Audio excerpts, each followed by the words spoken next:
How's it going, everybody? JT here on behalf of the EV Mavericks Discord and the Ethereum Daily General Discussion on the subreddit r/Ethereum, celebrating this 125th episode of Doots Live this September 19, 2025 with my good friend ETH Wave from growthepie. How's it going, my friend? Yeah, it's going good. I'll just give it a little quick introduction of who I am because for the guys who don't know me yet. So I'm ETH Wave, the intern for growthepie. I've been working there for just over a year now. In terms of like technical knowledge, I'm probably like medium level within the company, so I know quite a bit. But we've got like researchers who know quite a lot more than me. But I handle all the socials and I like part time on front end as well. And excited to like talk you through our site. Well, we're really glad that you had some time today to sit down with us, because if there's one thing I love seeing on Reddit is when you show up and drop some stats in off the growthepie website. If you haven't checked out growthepie.com, they don't sponsor this podcast in any way. We're just huge fans of what these people are putting together, because they show all the different metrics from all the different L2s and beyond with the Ethereum ecosystem. It's just incredible. And I feel like growthepie is one of the most laser focused companies out there when it comes to data and metrics, analytics, and everything blockchain with the Ethereum ecosystem. If you haven't checked it out, it's right there. Easy to find. Just go to growthepie.com. If you want to open up growthepie.com as we talk to ETH Wave, this is a great thing to do. So when I come to this site, I'm often, like there's so many things to look at. And I know that ETH Wave, you guys have so many features that people maybe haven't seen since they've come in the last 6 months. What would you like to walk us through? Where should we start if we're going to join this website? Yeah, I'll probably actually kick you off with our landing page, and then I'll get more into the nitty-gritty once we sort of cover some of the more basics. So if you scroll down just a little bit to our first big chart, okay, which is the Ethereum weekly engagement. This chart basically shows how many addresses have been active within the Ethereum ecosystem, so we don't double count if they've been active on multiple layer 2s. And if you just scroll up just a tiny little bit, I want to show you how we break this down. So composition split, which is the third option across. Okay. Yeah, we just click that one there. So right now we can see Ethereum's in this sort of darkish grey, bluish color at the bottom. At the bottom, okay. And that's Ethereum mainnet. And we can see like over time, layer 2s and activity on multiple layer 2s, as well as cross-chain activity, has been growing. And Ethereum mainnet has been declining in terms of percentage. But recently, we've, thanks to like Petra and a few other sort of gas target upgrades, we've seen like a resurgence in Ethereum mainnet. Yeah, it's a bounce. And you can see just over it's bounced from like a low of roughly 10% to about 20% now. That's including like cross layer. So we count in a separate group if it's been active on Ethereum mainnet and one or more layer 2. And then if you switch back to the first tab at the top there, yeah. So this is just showing like the overall stacked view, the colorful sort of blue, red and yellow, that's all the layer 2s there. And this is very much largely dominated by base. So you can see it's like kind of dropped off recently. And looking at that, you might think, this is kind of bearish. And I just want to explain the story behind this. So if you scroll right up to the top of the page, and I want you to search for throughput. Like right here at the search bar? Okay. Yeah, just search throughput. Okay. And click on that. Nice. We're just going to look at, so base is the one that's at the top there, and we can see it's dropped off significantly. So in the chart on the right hand side, you can see that it's dropped there. And the reason why that is because on base, they originally had, similar to Ethereum, they had a target gas that was halfway between their maximum. So, and they recently changed that to be 1/3, so 3 times less density rather than 2 times. So Ethereum mainnet has got like a target gas, and then its maximum gas is double that. What Base has done recently is they've changed that to 1/3, and that actually meant that a lot of their bot activity reduced, and that is what's affected that active addresses chart on the landing page. Huh. Now, don't worry, I'm not going to talk super nerdy like that the whole time. No, that's helpful. Bounce around stuff, but it's just like tells the story behind some of the data.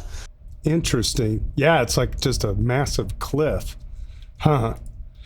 I wanted to go back and see if I hit the back button, hopefully it'll load up this original chart that we had. What was it called? Let's see. Let me go back. Yeah, just go back to the home landing page. Landing page. So grow the pie. And just click grow the pie, so slightly above. Gotcha. Yeah, just click that. Okay. Perfect. And okay. So this chart here, yes, there was this drop off, and we do know that this was the base drop off with the bots and all that. But if you look going back, even like look at just going back 2 years, right? It's up and to the right. Yeah, you're gonna have spikes and you're gonna have drops. Does this at all look bearish when, like it's like 12 million, but look at how long. Look, sorry, say that again. I think people quite often in crypto look on very short time horizons and forget to zoom out on charts like these. You're right, the trend is absolutely up and to the right, but lately there has been that slight dip, and that's just because of the way Base is handling their gas target. So Base accounts for roughly 50% of active addresses within the Ethereum ecosystem that we track. So they're a big player. If they make a change, it's going to reflect in this chart. Very good. We got ETH Wave here from Grow the Pie. If you guys have any questions and you want to raise your hand and jump up on stage at the EV Mavericks Discord, you could do that. And we are streaming live on 2 channels on X, 1 channel on Twitch, YouTube, and LinkedIn. So if you see those channels out there, give us a thumbs up. That would be great. And if you want to check out our podcast website, dailydoots.com/podcast.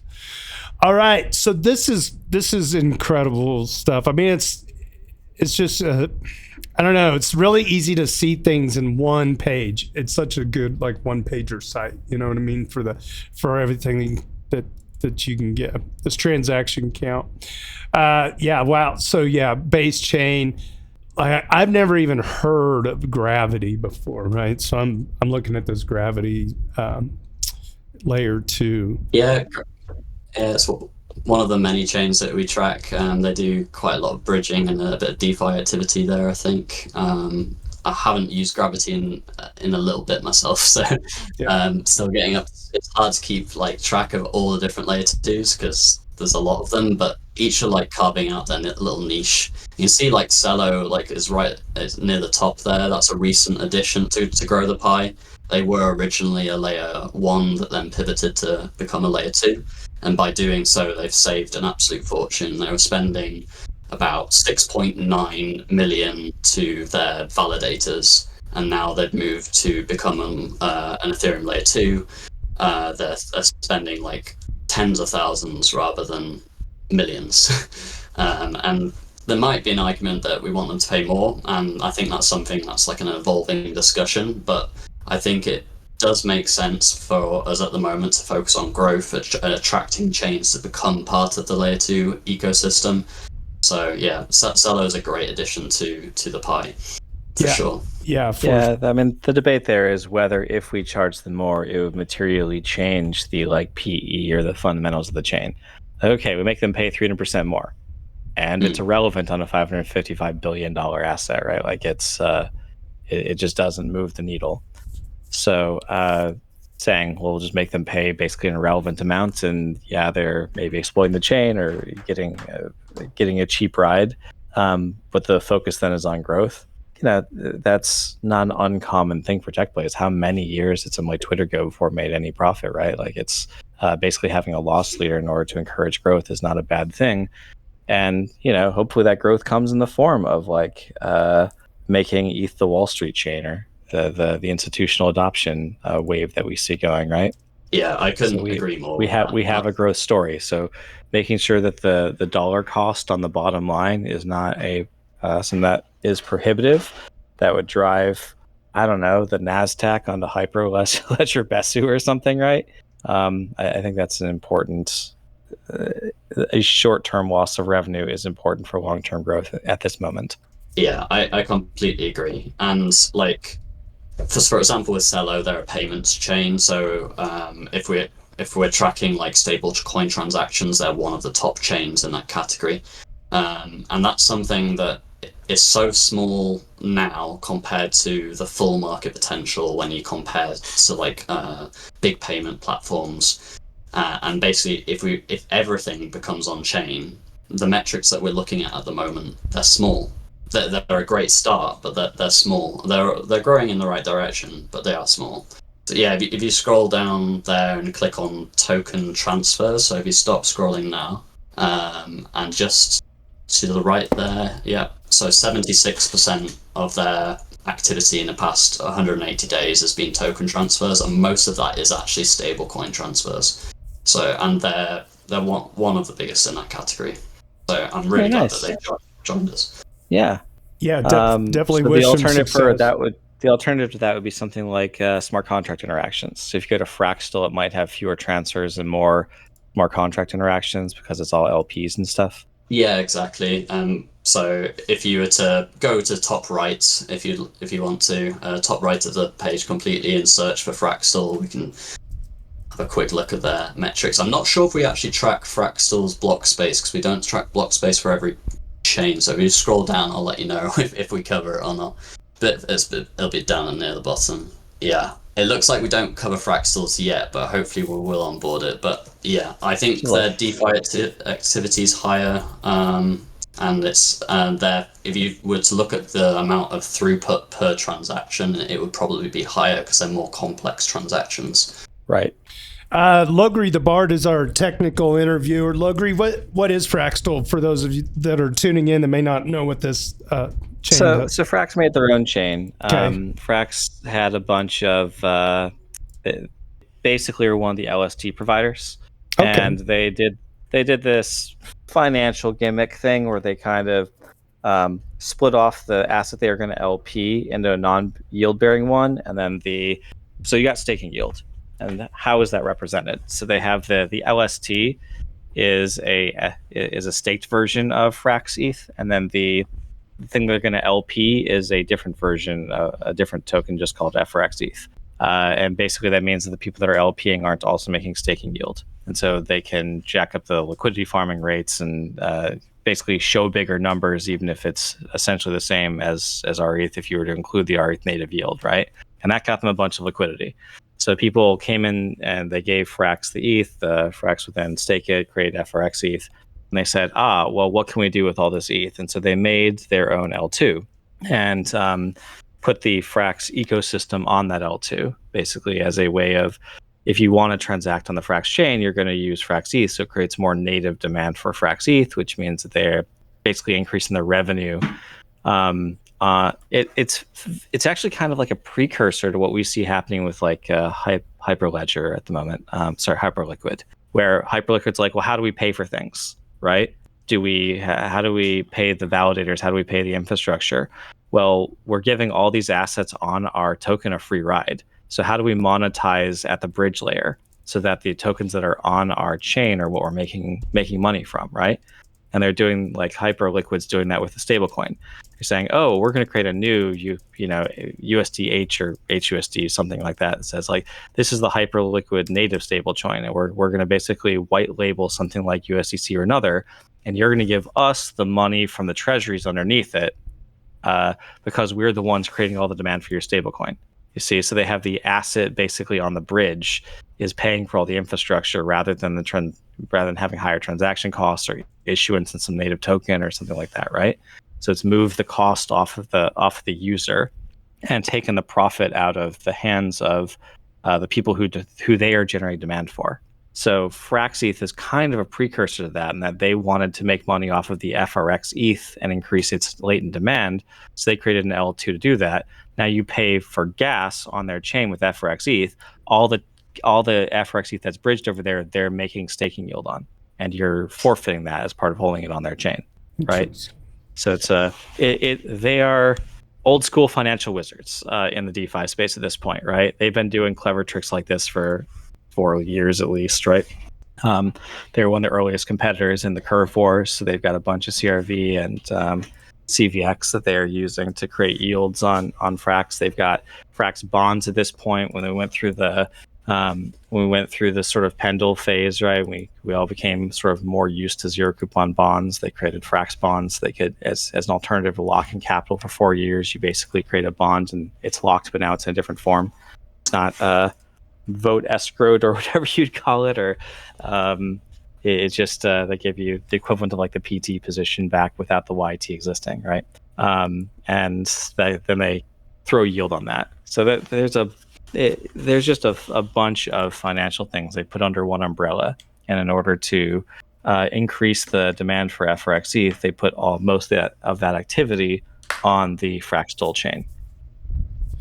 Okay. You asked for it, but there's a lot to summarize. There's a lot there. I didn't. Yeah, I understood about half of that. It sounds like a very complex protocol. So Frax used to be backed by USDC as a reserve model, and they'd had a kind of central banking thing where they'd adjust rates by basically emissions, how much CRV emissions they were giving on their various pools. But nowadays, I think it's actually backed by BUIDL. So they're partners with BlackRock. Oh. And what's underneath Frax is actually these treasury instruments. So, good to them. They're really helping with the institutional adoption. And as I said, they've done a lot of things over the 4 years. So it's a lot to summarize because it's a collection of products. They're not trying to go to market with like, oh, we're just a liquidity farming solution, right? They're basically trying to become a brokerage from the DeFi side. Huh. That's interesting. Yeah. ETH Wave, go There's ahead. other chains that do similar. So Swell natively stake your ETH that's on their chain. You don't need to click on their chain because the page that you're on is actually pretty good to talk about next. Okay. But yeah, there's a few chains that do that sort of natively staking and generating yield from the assets that have been bridged there or been minted there. It's becoming more overt. Like it wasn't very well communicated in the day where Fraxtal and Swell did it. I think they have the idea, but it's much more overt in the case of Hyperliquid and the USDH, which is why I bring that up as a more recent example. So if you just scroll down on this page, just click that box there, you can see that our application revenue there, and we actually include stablecoin revenue in here. And we weight that per chain. We have an individual metric for this one too, so you can view it per chain, so like base, for example, but this page aggregates into just the layer 1 and layer 2s. And you can see that Ethereum mainnet is just dominating this metric, and that's not a surprise when you look at the chart next to it, because the amount of stable coins that are on Ethereum mainnet is just through the roof. It's been a good year for that, yeah. For sure. 162 billion. So if you look at where it really cliffs up, that's basically the Genius Act. Yeah. Can you scroll back in time to where it really hits that knee? That's not it. Keep going to the left. Earlier in the year. Right. Like that is the run up to the stable. No, I'm not sure how to direct you right about 3 months, but we need to go into 2024. Okay, end of 2024. There we go. So right around there that's the election, and the run up of the stable coins from there was basically the Genius Act. Jeez. Yeah. Yeah, it is. So it's it was just such an immediate spike. It's just... These are political events that have basically removed the fear of bringing coins on chain to a large number of well-capitalized entities, and that we're printing like 1 billion Tether a day. I swear to God, it's huge. Yeah, it's not uncommon for that number to increase by a billion or two per day. Like, it is really just going through the roof. So, early November. That's just Tether. That's not even BUIDL. That's not all the real world asset, treasury type stuff. That's just the raw stablecoin. Yeah, we recently added to this metric a few of the smaller stablecoins that are not USD, like some of the Euro ones and some of the smaller denominations. Even EURC is way up in market cap this year by percentage. I mean, absolute terms, it's tiny, but by percentage, it's way up. Yeah. Interesting that you mentioned not Fractal, Hyperliquid earlier. We've actually wrote a quick bite on this because they use a lot of USDC on Arbitrum currently. So if you scroll to the top of the page and search Hyperliquid, or just Hyper is probably sufficient, and it's the bottom result, yeah. So this is for all the people that are like concerned or want to monitor how this change on Hyperliquid is going to affect the amount of USDC that is on Arbitrum. This is a great place to monitor that. In the lighter blue turquoise color, that's the USDC that is within the Hyperliquid bridge on Arbitrum 1. And then the darker blue is all the other stable coins. So that includes Tether, USDC that's not in that bridge, and a few other stable coins as well. Wow. And it is a big amount, and Arbitrum have benefited by having Hyperliquid there. Ideally, they would have a few more building on top of them and benefit from like being like a bridge layer. And that's a sort of similar model to what Ethereum mainnet wants to do with some of the layer 2s. So yeah, it's interesting to see how this plays out. They are launching their own stablecoin. It'll be interesting to see what incentives they provide to make their users go in that direction. Because USDC has got great onboarding through things like Coinbase, and it's an easy, well-known brand that's trusted, secured by layer 2. So yeah, it'll be interesting to monitor this over time, and yeah, the amount of money that USDC is making off this at the moment is quite significant. And where USDC makes money, Circle gets a big chunk of it. Or sorry, Coinbase gets a big chunk of it too. Yeah, they do. Yeah, it's a funny arrangement. How basically, okay, so there's this pile of cash that's coming in from treasuries, and increasingly people are figuring out ways to fight for, well, we're the ones generating the demand for that, the stable coin, and we demand a share of the revenue from those treasuries, right? And so there's this sort of renegotiation from Tether gets 100% of it to, well, actually, we'd like 95% of that if you want us to generate the demand rather than for USDT, rather than for USDC, or rather than for GHO or whatever, right? So or PyUSD or whatever, right? So the function of the stablecoin is fungible enough, right, that you can basically back it with your exchange, call it USD, right? Back it on different with different assets at the exchange level, and then say, okay, well, USDH is now backed by BUIDL or backed by PyUSD or backed by whoever wants to, could be Sky's new USDS, right? So that I think that's a good idea. I think it is patently unfair that many of the apps that are generating the demand for all of this profit for someone else don't get any of that profit, right? Yeah. Like Uniswap should get some of the basically the profit from all the USDC paired there, right? Why does it get a free ride, right? At Circle's profit when like Uniswap is generating the demand for it. Yeah, and it to benefit the users themselves. There's a little bit of regulation at the moment that is hindering that. Like stablecoins aren't meant to give interest if they're to US customers, I think, or something along those lines. But there is still some work to be done on the regulatory side, but the improvement since the sort of Gary Gensler days is absolutely night and day, and that's why. And there is kind of a loophole on the interest thing where you say, oh, no, it's not interest. It's a marketing budget, right? Yeah. We're going to take the treasury's income that we get as a company. We're going to put it in the marketing department. So it's under a different column of the spreadsheet. And then we're going to give it to all the holders as part of a marketing expense for the promote the growth of USDC. And suddenly that's not a security. And we're not paying you to hold USDC, right? We're giving you a marketing budget that came from the profits from generating USDC. It's a weird loophole workaround that's basically proliferating. Yeah.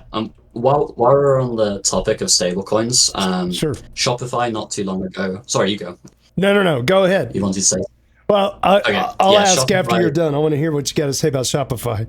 Yeah, Shopify not too long ago integrated base e-commerce protocol. So if you click out of the things that you're on currently and maybe go to the top of the page and just search for Shopify, and it'll be the only result, I think.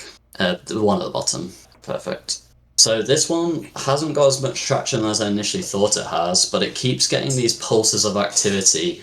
So recently, like this week, it's settled about 20k, which, considering it's settled 84k in total, is quite a significant percentage in the past week. And these pulses are getting bigger over time, which you can see in the graph slightly below. That big spike there is 22k in one day. And these numbers are like, they're small, but it's one of these trends that I hope is going to grow, and it'll be a bit like an acorn that starts small and maybe grows quite slowly, but its roots and everything grow deep. So there it's showing how many like different merchants have received it, like new merchants comparing to returning merchants. Definitely seeing quite a lot more new ones compared to returning. I think that's because people are just trying out this payment method on these different Shopify providers. Okay, so just to be clear, this is a new thing that Shopify has rolled out where people can pay for things inside Shopify using USDC across just the base Correct. chain? Yeah, just across the base chain at the moment, and I think that's probably going to stay that way. And also, it's only if a Shopify site enables this feature, so it's not enabled by default currently. And if it was to be enabled by default, then that would probably make these stats go way, way higher, because the amount of money that Shopify moves every day is billions. Well, so I guess my question is this just like a proof of concept that Shopify is doing with Base? Or is this, I mean, let me put it a different way. If for some reason I just happen to get sent, USDC that sits on a different layer too, it would be nice if Shopify would just take it and, swap it or do whatever they got to do to satisfy the deal. And then I don't think that's Shopify's job necessarily. Okay. To figure out how to bridge and convert value, right? I think the larger chain has this modular architecture. We basically can convert value on the fly so that the receiver can specify what token and where they want it. And we can get it from the payer, who can specify what token they want to hold, to the receiver, right? In a atomic transaction, even if it is a cross chain, it might not be atomic in a literal sense, but with guarantees that if a transaction happens on chain 1, it will be included in the next block on chain 2, right? We have inclusion lists and other ways of guaranteeing so that you can dispose of your, ALUSD on Arbitrum and get to USDC on Base, basically in one transaction. And the receiver just gets a commitment that says, the USDC on Base will be there. And that's good enough to let the payment flow proceed. As long as it's, finalized, it can't be reverted in any way, and the money's guaranteed to arrive, then sure. I would agree with that, but I'd push back slightly, because it's how we abstract these things away for the everyday consumer. I think for like people who like yourself who are more technical, seeing those options and things is what you probably want. But for the mainstream, we're going to have to abstract quite a lot of this away, and maybe some of that's on Shopify. Oh, at a UX level, sure. At a UX level, Shopify will just say like pay, right? And maybe there'll be a drop down that says like, here's the assets we see you have, what do you want to pay with, right? But from Shopify perspective, they won't make you fill out where you're sending it to. It'll just be like, and the fact that it's going to USDC versus anything else won't matter. Be like, which of these assets do you want to pay with? We see you have ALUSD and FraxUSD and MIM and PyUSD and other things, and they're spread out across all these chains. So they'll just kind of be like, here's where we see the money. What do you want to pay with? And then it'll go, right? Well, it is early days, so hopefully some of these things, get resolved over time. That way, if people get some USDC sent to them into whatever wallet because they sold a stereo on Facebook or however it all works out, it'd be nice to be able to spend that money elsewhere in somebody's Shopify account and abstract away some of that frustration. Untouchable 2K asks, what did Base do to lower the spam addresses?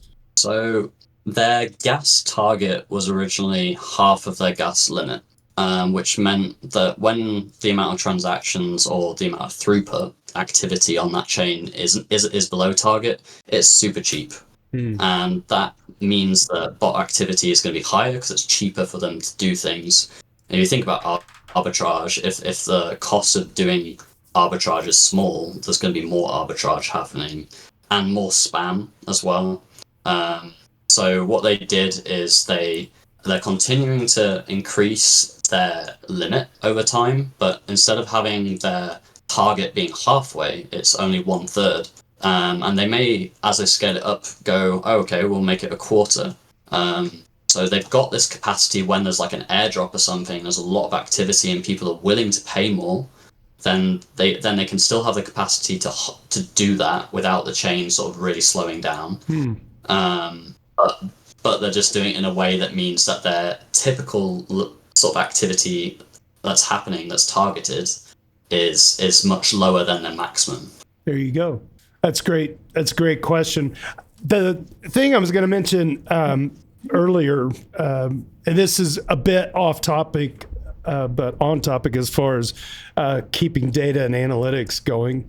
Is there any self-reporting or reportable way that these companies can signal? For instance, Circle is making a ton of money off of USDC. What are they doing to put some money in the hands of developers or public goods, or for lack of a better word, like I said about open source projects? Is there any way that growthepie could you imagine like seeing all these different chains, but then it also shows as a percentage of their gross profits, they have either reported or self-reported that they've donated, 1.5% towards the Ethereum Foundation or Octant or, any number of public goods or open source protocols. Any of that out there? That's a great suggestion, and it's something that I'll mention to the team, and we'll probably try and get that implemented. We do track some things like Glow Dollar, for example. So Glow Dollar is a stable coin that gives its yield to public goods. When I say yield, I mean like the money that they're making from your money. Yeah. Applications or trackers? Okay. A tracker, yeah.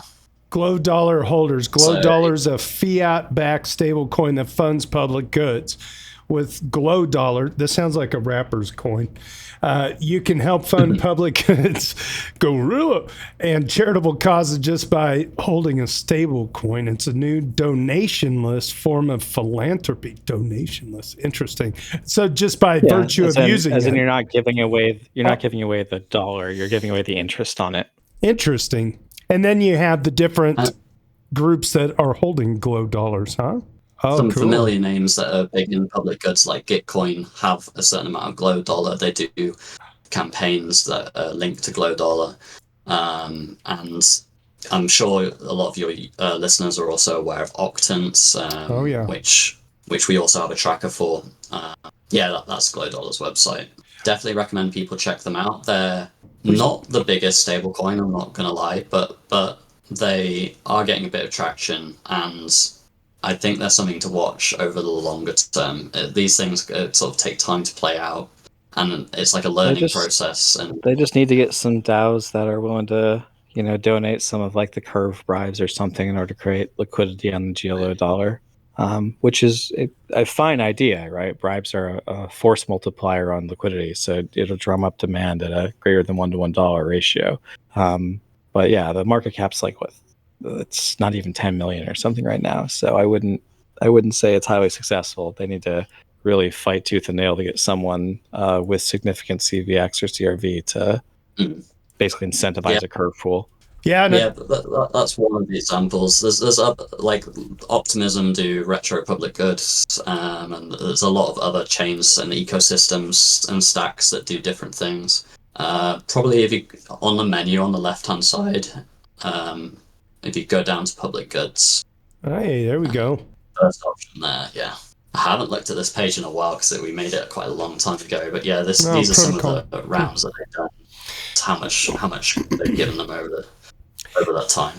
Yeah, it'd be neat if these companies could either have some, I don't know how they would set up like an API for you guys to track, but if they just self-reported to you guys and you plugged in the data, It'd be a good social signal too, because then it encourages, hey, people like giving to charity and showing off charity to their friends. And I don't even mean charity necessarily. It could be, hey, we really need to fix some things related to this smart contract thing or that protocol level thing. We're just gonna throw $100,000 towards it, and then that metric could show up on Grow the Pie.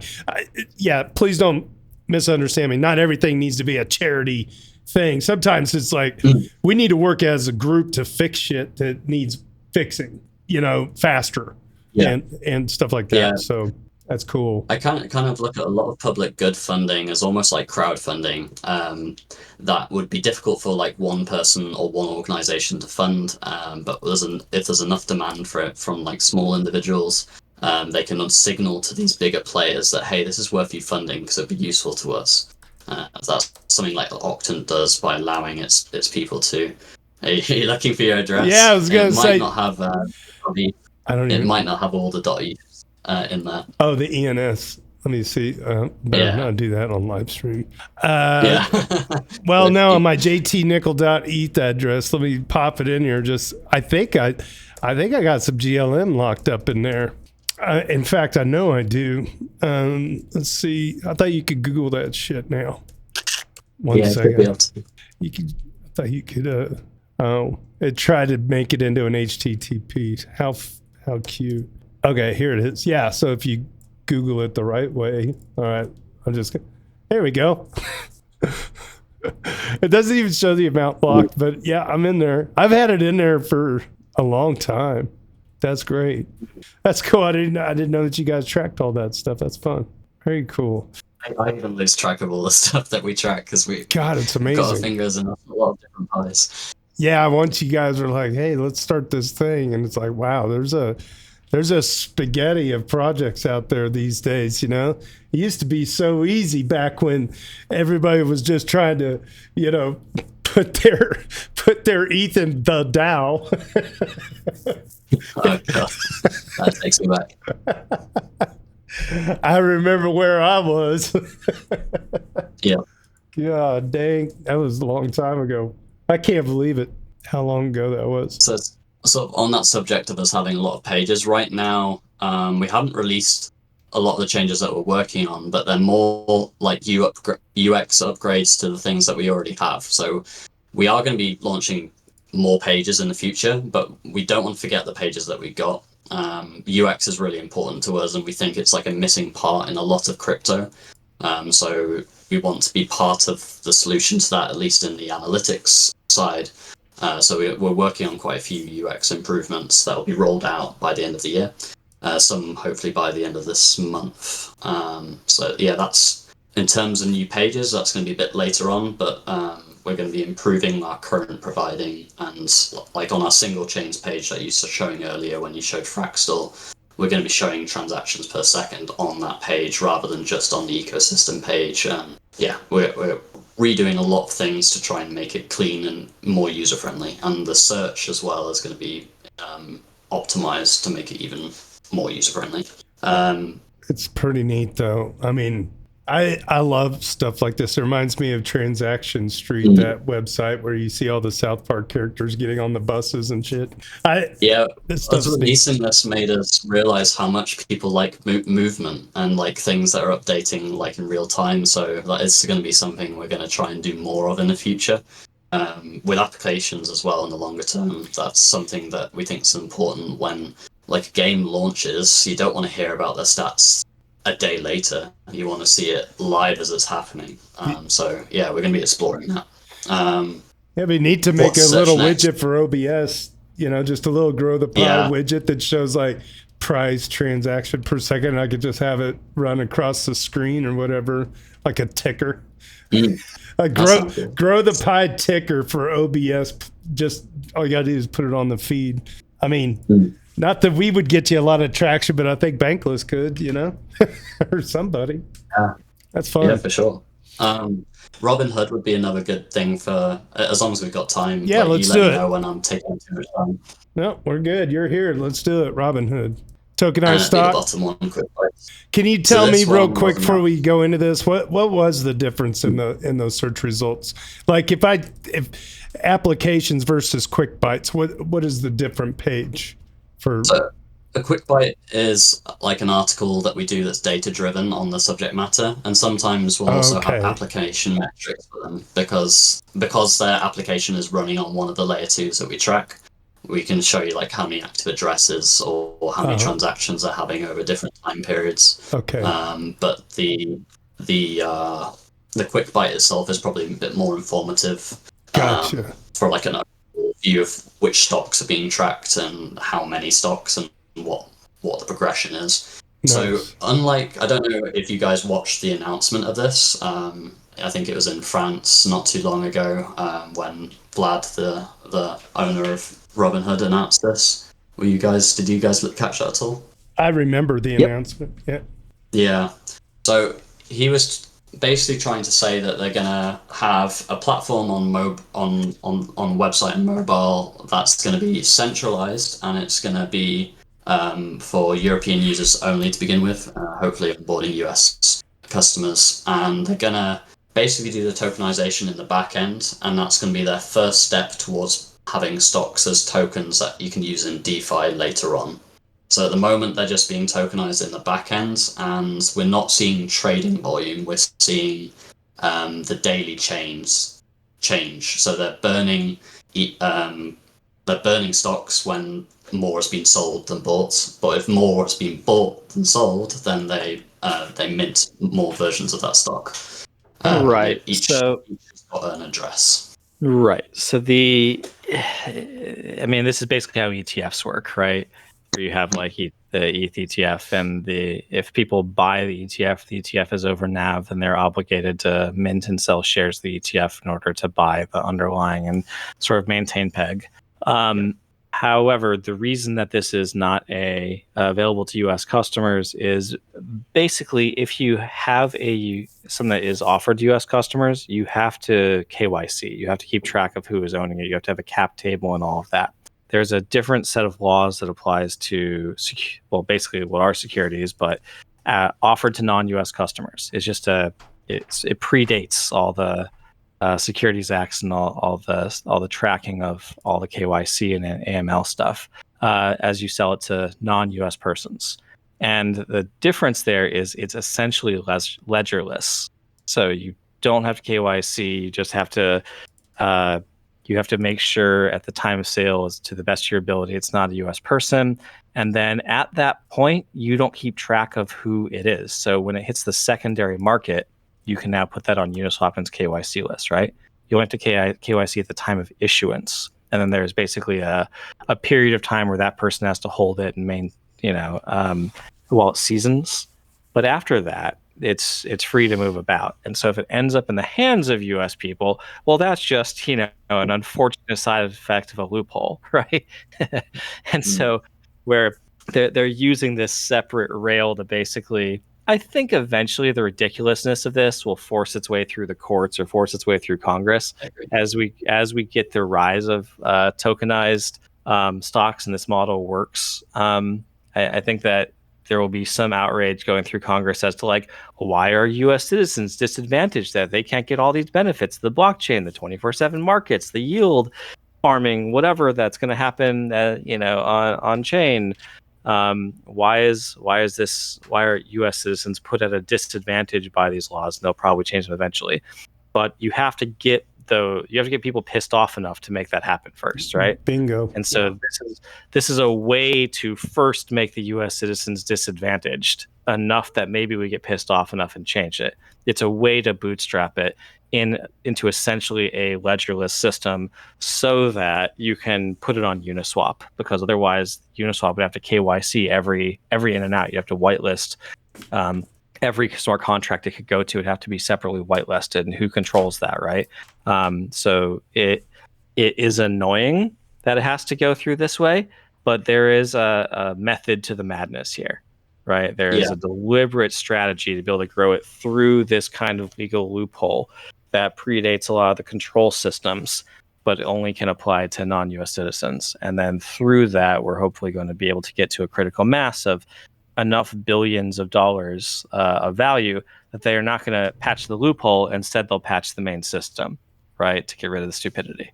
Yeah, I completely agree. So this is like stage one of 3 stages that they're planning to roll out. In this particular stage, they're not actually giving the users custody of these tokens. They're just sort of proving that they can tokenize them. So they're in control of the wallets that are holding these tokens on behalf of the users. And I'm not actually sure why they can't do that for US citizens. I wonder, because it's still KYC and everything, I believe they're just wanting to make sure that they can do that, like get permission first. Well, they're seeing if someone sues them, right? Look, yeah. we did the smallest possible thing. Is someone going to act on that? No? Okay. Let's do the next thing, right? So it's staged for litigious reasons, right? To be as defensible as possible. To be like, look, we did this. We got to like $1 billion, and like no one filed a complaint. We tried to talk to the SEC, and we tried to talk to the CFTC, and we had this little product offering as a concrete thing we were doing. We offered our plans, and no one did anything about that, right? So then we roll out stage 2. So it's, you talk to your lawyers about how to minimize the legal liability, and a slow-faced rollout like this is what they're going to say, right? As opposed to being big, bold, and splashy. Of course, I wish that Coinbase just say, fuck it, YOLO. We have coin stock on our platform. If you want to vote, it has to be deposited to our platform. Yeah. But the second you withdraw it, go nuts, right? You have a non-voting share tokenized wrapper around the stock that you can go to the playground with. And when you deposit it to Coinbase, that's when it goes back onto the ledgered system, or when they know who holds it and they have a full cap table, etc. I wish they do that. I know that tokenized version of Coinbase stock has been in the work for years, but Operation Choke Point has culturally scarred them. So they are very cautious in the wake of all of that. Well, I guess that their brand is being regulatory compliant as much as they can be, so they have to probably be a bit more cautious than some of the other. They regardless of how regulatory compliant they were still attacked, right? So I think that that has been a harrowing internal cultural experience, and so even with a very permissive SEC saying like green light on things, it's still not likely to happen as the front runner. They're going to let other people take that heat first. And they're not just going to say, we did it, is it okay? They're going to say like, no, I want explicit legal, documentation from the SEC permitting it. I'd say so far in this stage, it's been pretty successful. So there's over 5 million worth of tokenized stocks, considering that doesn't include the US market, which would be which would be a huge player in this once that's enabled. And obviously, this number is much smaller than what the daily trading volume would be, and that's a number that I'm interested to see on chain, which we should see probably at stage 2. So hopefully by maybe early next year, we'll start to see that volume of buys and sells actually happen on chain. It'll still be probably custodied by them until stage 3 or phase 3, which is when they plan to. So you just mean the actual the routing, the matching, the settlement will happen on chain as opposed to their database. Yeah, exactly. Yeah, and it happening in real time, which is great for like data nerds like me, because we love to see things that are open, and like when it's opaque and it's happening only daily, we're missing a lot of the sort of granularity. Well, and that's a tech demo for them, right? It's saying like, oh, well, we could take any stock and do this to it, right? And therefore we don't have to go through Citadel, right? For order flow sell, we can go through our own exchange and maybe a hood L2, right? So there's a long-term path forward there towards full, like not just tokenized as secondary, but tokenized as primary for the main exchange for Robinhood, right? Convert all their legacy systems to it. As the tech has been proven out and the regulators aren't giving them heat for it. Yeah, another thing that they're battling with as well, they gave away a certain amount of private companies. So these are companies that are not listed on the stock exchange. And I think they were So ChatGTP, so OpenAI, and SpaceX, I think was the other one. And Yeah. the way they did that was only to European users, and they gave them away, and they're non-tradable at the moment. So it'll be interesting to see how that advances, because in like outside of America, it's quite common for people to be able to invest in private companies without having to go through like any sort of checks. They don't have to have a minimum balance of $1 million, which I think it's something like that in America. You got to prove that you're an educated investor, or I don't know what the terminology is, but Yeah. that's not common outside of America. That's especially in Europe, that's not common at all. The word is accredited investor, by the way. Thank you. But actually, what the criteria are for being an accredited investor. So you have to say, are you an accredited investor? They have to click that. They have to make a signature. But do you have to go and get a proof of their assets from them? No. So it's kind of like you go to the porn site and it's asked, are you over 18? And like the 12-year-old clicks yes and then goes through, right? It's that level of check and compliance. Basically, anyone can be an accredited investor, but you have to get their name and signature and a thing that says they are an accredited investor. Now, there are some official rules, like they have to have $1 million, as you said, that, but the enforcement of that check is not on the person who is receiving the form, right? So it's kind of like, as I said, the porn site and the child being able to go through it, right? Like, cool. Click the checkbox and click enter. Go. Interesting. I presumed, because they were being cautious on that one, that they would have some liability to check that. Yeah, it's interesting that it's more on the user to sort of confirm that they are eligible to invest. Yeah, interesting. Yeah, it's basically, if push comes to shove, when you sign that, if you aren't an accredited investor, the law is there to protect you, the person, from being stupid, ignorant retail, right? Dumb money, and then doing something that smart money should be doing, get back in your peasant cage, right?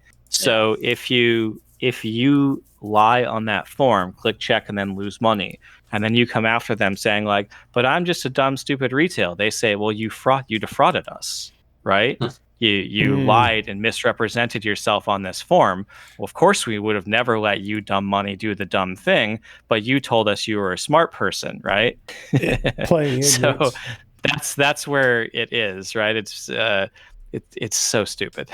You're allowed to go buy a lottery ticket. You're allowed to go buy, a Beanie Baby. You're allowed to go buy things that are much, much worse financial investments, including meme coins, because they're not securities, right? But the second something might be a good idea, we have to make sure only smart people can do it. Oh, yeah. Yeah. It needs modernizing. And I think these are like the baby steps that are needed to happen before we reach like everything coming on chain. But I think all three of us here are waiting and can see that vision. It's just sometimes I could see the execution. It feels slow in the day, but in 4 years, you're going to be like, well, that was a breakneck speed. I mean, compared to TradFi speeds, right? This is happening at breakneck paces. Like the stable coins, as you saw the TVL growth in that's happening at a breakneck pace. If you look at the multiple companies pursuing tokenization competitively against each other for who can go fastest, it's driving it in terms of TradFi at unprecedented paces. And that's only going to be happening because of the current SEC climate is so permissive, and Project Crypto, right, across the board is saying, like, this is how we're going to prioritize our internal labor to give people the time to ask questions, engage with us, and where we can, we'll give you some degree of like a sandbox you can play in, even if the legality is gray. You'll get kind of a writ of intent and from the SEC that says, go ahead and try. And, we might have to shut you down later, but for now, go ahead and try. You'll get a window where we're not going to see you. One of the things that I love about the layer 2 sort of roadmap is that all these layer 2s trying different strategies and have different focuses. And we mentioned Celo earlier and their payments. They're a bit less focused on the US market compared to like maybe Bases. And it's great that all these other markets are being explored, and there's all these little experiments happening, like with Base changing their target to 1/3 rather than 1/2. And Ethereum mainnet can learn from these. So in the future, Ethereum mainnet may choose to have a different ratio of target to maximum gas. I mean, it's based on when you look at the gas chart, right, and you look at the tips, there's these really tall spikes. Right. So what the optimal ratio is basically how how vertical do you want that spike versus how wide do you want that spike, right? There's a certain amount of activity that's highly in demand right now. We're all claiming the airdrop or whatever, right? How much can we left compress that, right? So that everyone can do what they want to do in times of congestion, and that's that ratio. Versus what problems does it cause at network level? Things like uncles and whatnot. How much of a problem does it cause when we handle a spike of a certain magnitude? There's a limit to stake growth. We don't want all the blocks to be that full all the time.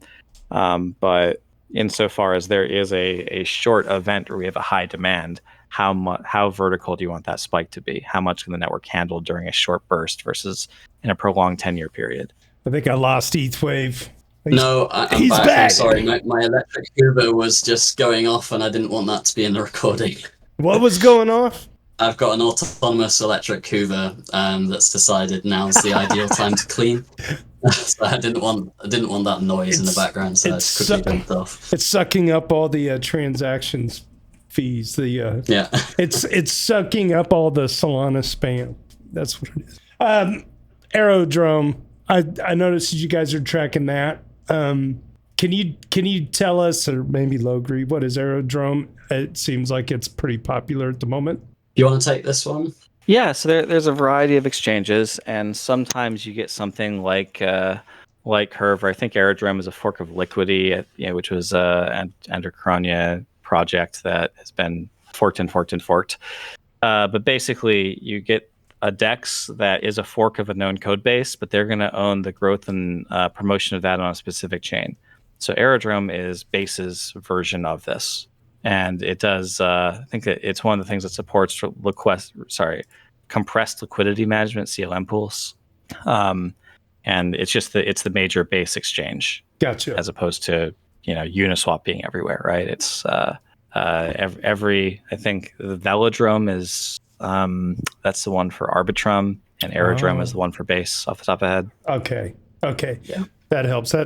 The idea that they're their own exchange on Base. Okay. Wow. But so they're taking a fork of public code. They didn't develop most of the code. Maybe there's a slight tweak to the tokenomics in some way, like how the profit is redistributed might have a slight tweak here or there. But the actual exchange logic is just a fork. Off the top of my head, I want to say Liquidity, but I could be wrong. I mean, that sounds right to me. Is that kind of gross in a way? Solidly. Is Solidly a fork of Liquidity? It could just be all the same. Could be all the same descendants. Yeah, so that bugs me. Okay. On this page, you can also see like the active addresses and how much fees they paid to the chain. So if you click higher up, where your cursor was just before, on top of transaction count, if you just click there, you don't need to click. Well, you can click the arrows, but you can also click active addresses, and it'll drop down, and then you can select multiple if you want to. Oh wow! Gosh, see, that's a cool trick. So it opens them all up. I want to make that more obvious if we can, because it's not always obvious that we've got that functionality. So yeah, we're always exploring how to improve our UX, but you can so if there's been like a transaction spike, you can compare that to active addresses, and you can also see the impact that that's had in terms of revenue for that chain. We're also wanting to add revenue for the actual individual application. That's something we're going to be exploring.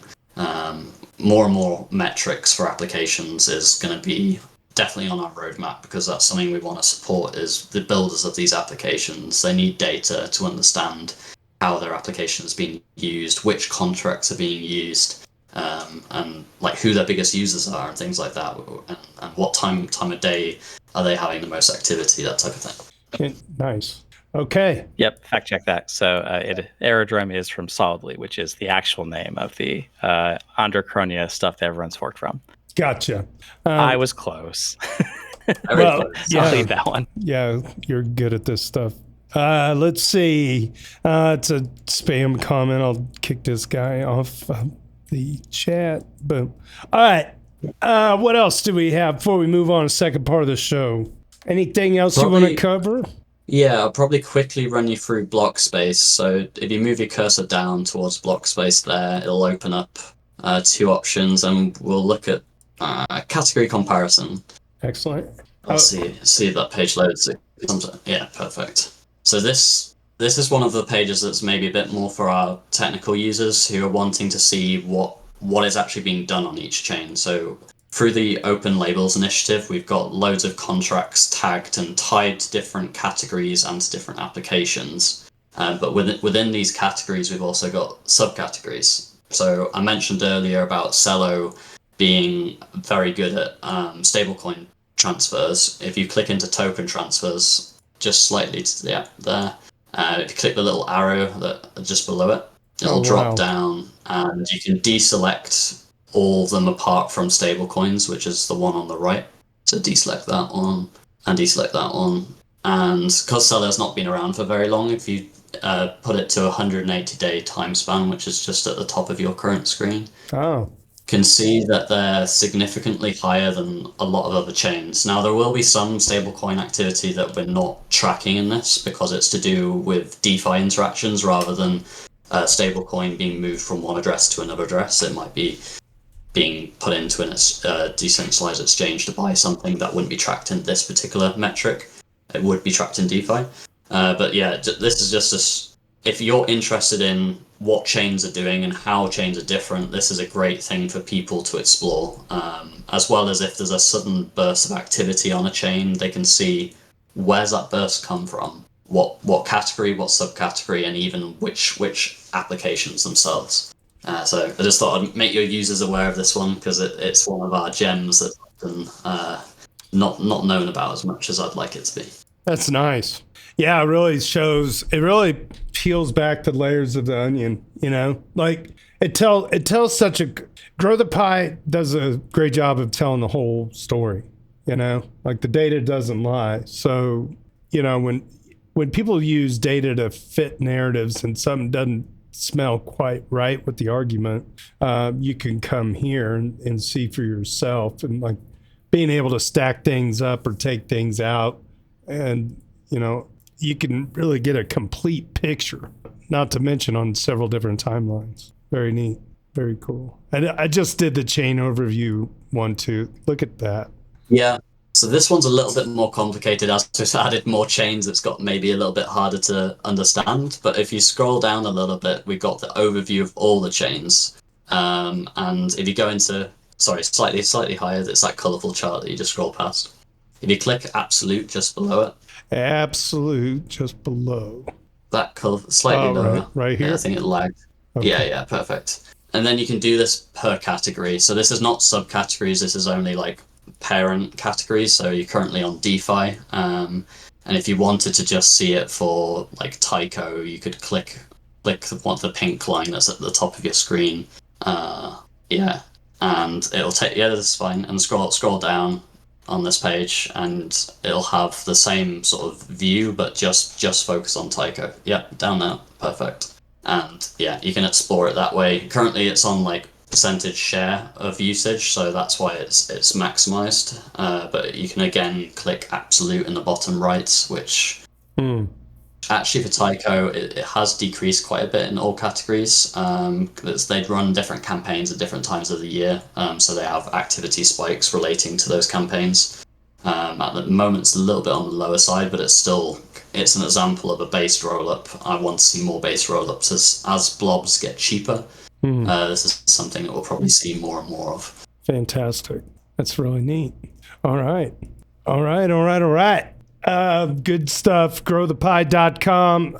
ETH Wave hanging with us on the call. You want to stick around for the Doots part of the show? Are you going to be able to hang? Or? Yeah. Oh, yeah, good. I'll stick around for half an hour or so. And then I've got to go have some food. Hey, all right. Good deal.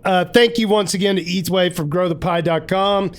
Check them out sometime. Get your data analytics straight from the mouth there. These guys have been such a good champion of our Ethereum subreddit and bringing a lot of great information into our daily threads, and we'll continue to do so. And, we like to check in with them about every 6 months or so. They're always building, and you should give them a follow on X at growthepie_ETH. Is that correct? I think I got that right. And if you're watching us on X, give us a like. We enjoy everybody that hangs out with us on YouTube and Twitch. And my mom hangs out with us on LinkedIn. So glad to have everybody wherever you are for this 125th episode. Well, my friends, it is time to move on to the Doots of the week. If you guys haven't had a chance to watch this show before, everything that we do is derived out of the Ethereum subreddit. If you don't have a Reddit account, you need to get one and just make Ethereum your home forever. Just keep chugging. Just keep chugging. This is a read-along reaction series. If you want to head to dailydoots.com, designed and produced by our very own Hani Abu. All of our daily doots are curated by Tricky Troll, and the A word helps us out with this beloved weekly list. All right, very good. Let's get into it right now with our top 10 as of today. Aiden Cairo and Ethical Trade tied at 118. I'm going to refresh the page just in case we have any late additions. Crypto Wild Currency at 125. JS Tears at 127. Henny Abu at 134. Tricky Troll at 162. Benito 2030 at 175. Superfizz at 231. LogrisTheBard catching a double kill this week. Moves up to 236. And Harog at the top of the leaderboard at 260. I do believe, I could be wrong, Henny Abu is going to be off for the next week. But we'll still have our podcast, but these totals may be the same next week. I'm not sure, but I'll continue to tally them up for you. All right, moving on down the list here. I was going to get through all of the upcoming conferences, but I'm going to skip that for today. ETH Wave is getting hungry, and actually I got to head out here pretty soon to go to the Nate Bargatze comedy show at Sprint Center. I can't wait to do that. And I got 2 pork butts to check on the smoker. I got a whole rugby team coming over for dinner tomorrow. And if I don't get that food ready for them, they will probably scrum me in the backyard. That would never be pretty. Let's see. We've got our morning roundup. Let's see, who is it? Oh, Frank the Tank. Frank the Tank chimes in. Ethereum, $10.9 chimes in at 45.28. I'm not even going to open up price. I know it dipped. Who cares? Alex is Kef at 0.038 on that ratio. The weekly haiku, courtesy of JS Tears. Air gap signing keys. No anxiety disease. Security breeze. How does he do it, JS Tears? How does he do it? We had JS Tears on the podcast ETH Wave last week. You know what he started? He started this little thing called ECC. He's a co-founder of ECC. He's been hiding under this moniker for all these years, making all these great haikus on Reddit. Little did we know he's a builder out there putting communities together. Our ship post of the week, user 0- well, whatever that is. It looks like a face. Ship post of the week. As the best looking member of this sub, I'm thinking about starting an OnlyFans where I sexily talk about Ethereum. Oh my gosh. That's pretty good. That's pretty good. I'm not saying I would watch, but I might. Very good. I'm just glad it would be out there. Hey, that's a duder number 2 getting a shit post of the week. That's a pretty big deal. Yeah, congrats. Starting an OnlyFans. Speaking of sexy talk, I got a joke for you real quick. So this guy finds a lamp and he rubs it and the genie pops out. And the genie says, hey, you get 1 wish. And the guy's like, I don't get 3 wishes. He goes, no, you get 1. And I got 3 rules. The first rule is, you can't wish for more wishes. Second rule is you can't wish for everlasting life. And the third rule is you can't wish for anyone else to come back from the dead. And he goes, that's okay. I don't want any of those things anyway. And the genie says, okay, there's your 3 rules. What would you like to wish for? And the guy says, you know those Reese's peanut butter cup packages? If like every time I opened it, it would moan sexually at me. That's what I wish for. And the genie says, I think we're actually going to have to add a 4th rule. It's terrible. I know. It's like an anti-joke. LogrisTheBard, here we go. Helps to educate us about scams. Ooh, boy. We got a big Logri post here, number 2 on the dudes list. It's not big. Come on. I love it. So I just had a partner of mine get scammed trying to send me money really sad to see. They just copied the address of the last payment to me from the Gnosis Safe transaction history and sent it. Unfortunately, that last payment was using a spoofed USDC contract and wasn't initiated by them, but by another caller. And the transaction history on Gnosis Safe is really, really dumb. Some basic wisdom that I told them. Number one, take the address from my invoice, obviously. They were just trying to save literally 1 second of switching between windows because they already were copy pasting the amount due from the invoice. Use ENS when available. A typo there will most likely just fail to resolve. It's unlikely to cause harm. Number 3, use a standalone Gnosis Safe app, not the web app. This wouldn't have solved this particular problem, but if you're using a front end, you have no control over. If you're using a front end, you have no control over the dependencies.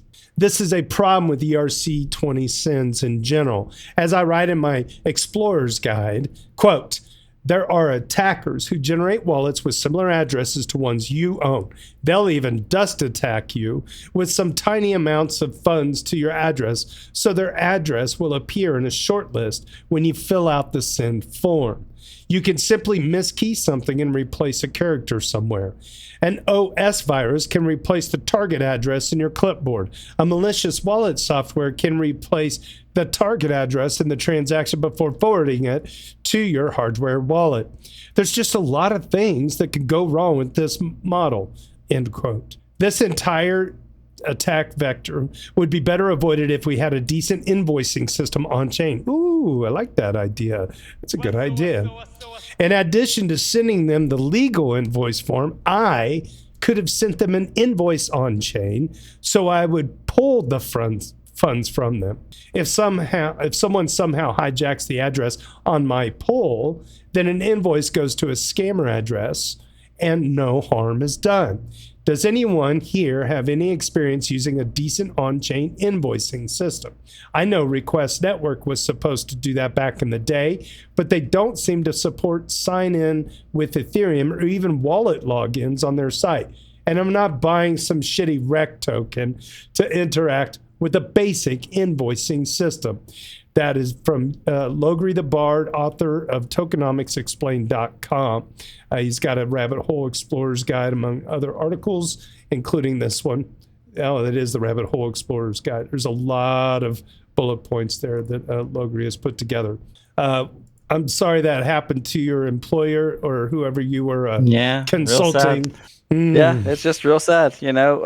As ever, slow down. If you're doing something on chain, slow down. They actually had this transaction behind a multisig. So the multisig confirmer also failed to do due diligence, but they were basically just this attack was specific to Gnosis safes. So they've dust attacked pretty much every Gnosis safe address that's transacting with USDC with something similar. They go through and they find the last transaction that came out in USDC, and they replicate that number with some fake USDC token. So it looks like USDC out from them to you, but it's not USDC. It's another USDC, and it wasn't a transaction initiated by you. It's a transaction initiated by them, right? Oh. So it just appears in your transaction history, despite the fact that it's fake in every way possible, because the transaction history viewer in Gnosis Safe's app is really, really stupid, right? It's not really a history viewer, but it's intended for exactly the type of audience. And now they paid like a penny in spam transaction, and they got like thousands of dollars. And that is straight out of our economy, right? That's straight out of development of good thing like good on-chain apps. That's straight out of that's a huge cost to our ecosystem. But to my point of, you could build a basic invoicing system and a front end for it in a hackathon. I don't think you need really that much to it. It's basically a request for token approval.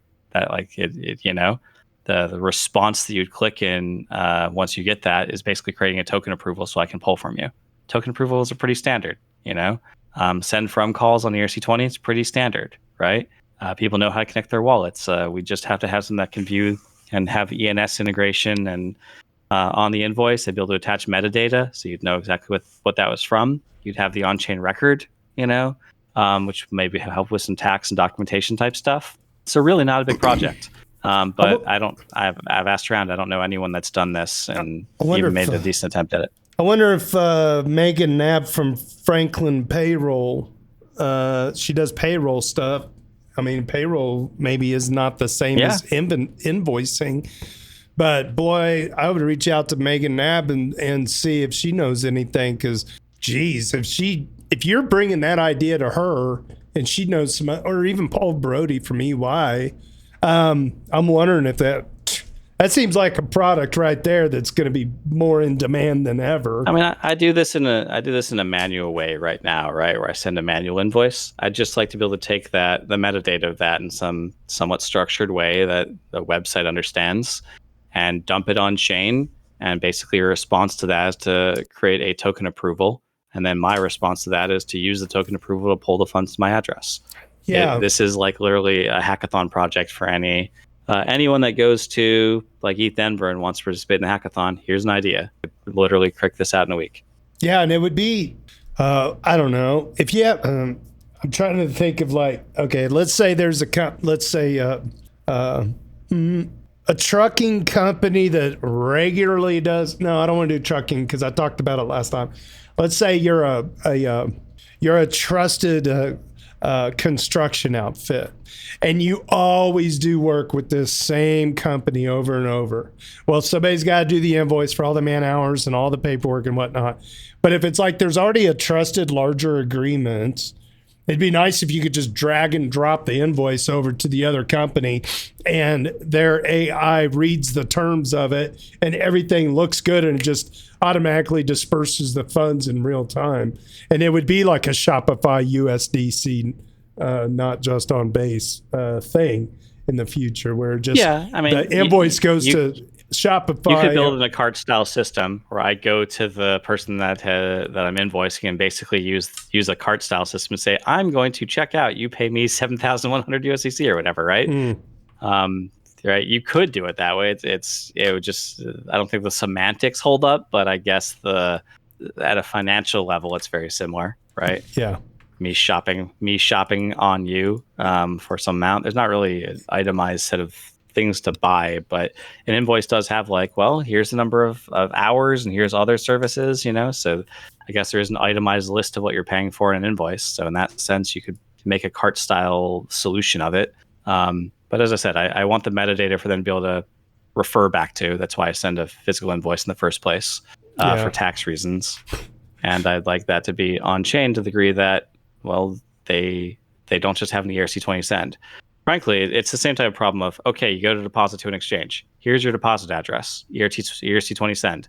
Scary, Yeah. The money leaves your account and then you're waiting for an email from Coinbase for 15 minutes or whatever. And you're just like, oh no, did I just like lose a fortune, right? Mm-hmm. Every time. Ridiculously scary.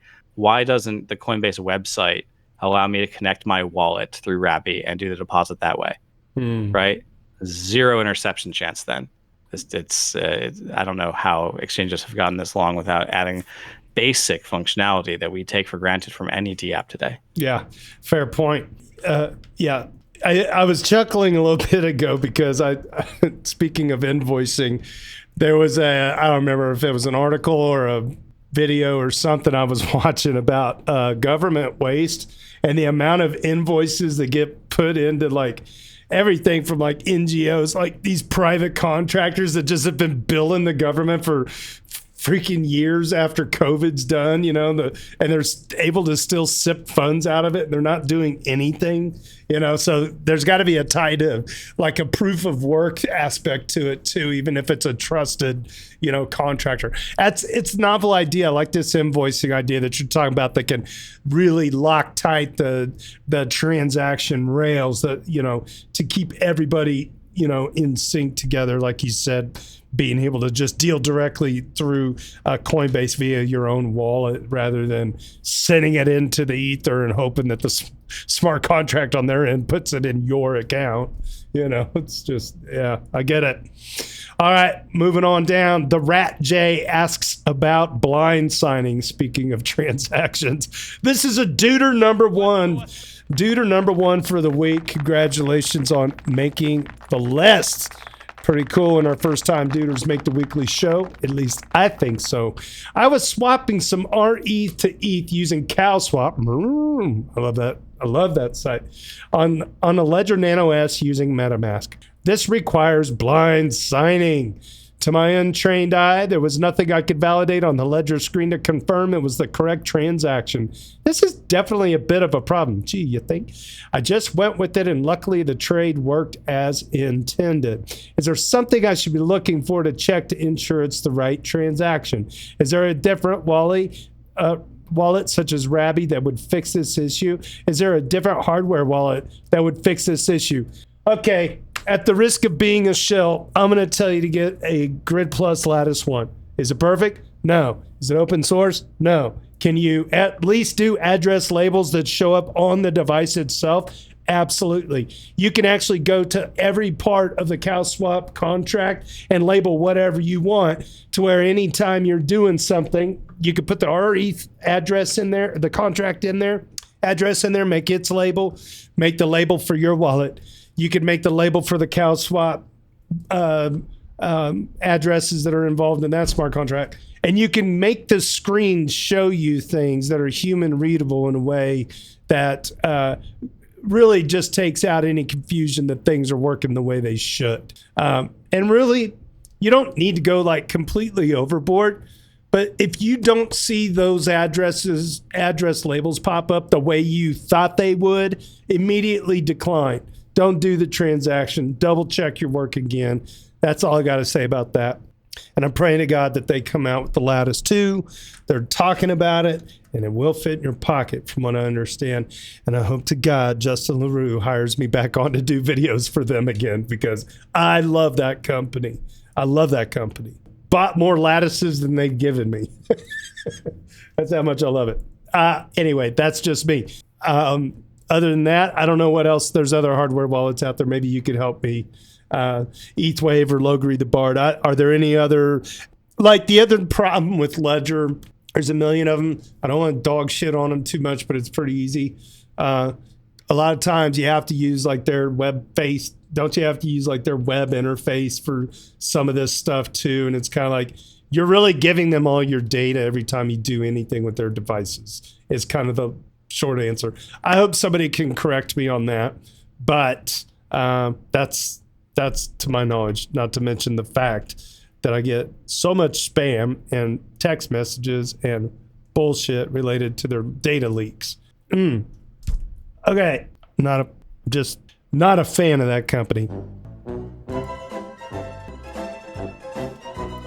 All right, Rhythm of ETH raises a valid concern about the centralization risk of all major treasury companies being located in one jurisdiction. Ooh, Duder number 54 for the week. Rhythm of ETH says, here's a thought exercise.